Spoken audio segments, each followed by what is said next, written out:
And they got to this tiny little town of just a bunch of huts, palm-thatched huts, called Copan. You know, population of 20, 30 people. And they got there and they asked around and they said, you know, we've heard that there are ruins here, that there are stones in the forest. Does anyone know about this? And they were able to get a guide.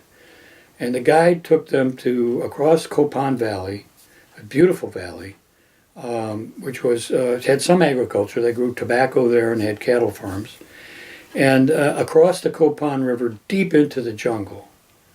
And when they got to the river, they looked up and they saw this wall, this immense, smooth stone wall created out of stones.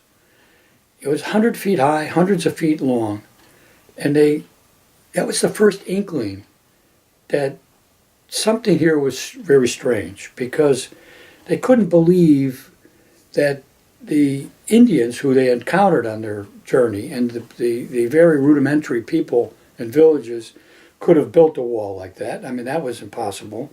They had been to Egypt, they'd been to Greece, they'd been to Rome, they understood what ancient ruins looked like, and they couldn't believe this wall. So they crossed the river, they went up some stairs, falling down stairs, along the wall, up to the top to a plaza, and Jose, their guide, with a machete, chopped his way through the dense underbrush of the jungle. And it was very dark because the canopy of the jungle made it very dim, hard to see. They went up in various dead ends. And then Jose took them to a place where there was this monument.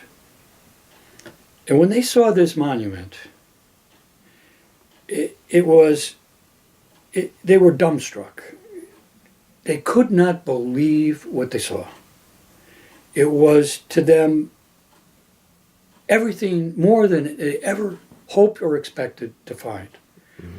It was a single monument, about 12 to 14 feet high. It was immense. It was a man in a costume, a very elaborate costume with a headdress that was almost beyond belief, almost phantasmagoric in its sculpture. And they walked around, you know, and they saw that it was covered with hieroglyphics on all three sides. Mm-hmm. And the king had this fearsome look on his face, and they were convinced that this was something that was the equal of what they had seen in Egypt along the Nile. And how could this be? How could this be in this jungle heart of America, covered by jungle? You know, it was an entire mystery to them. It was inconceivable to them.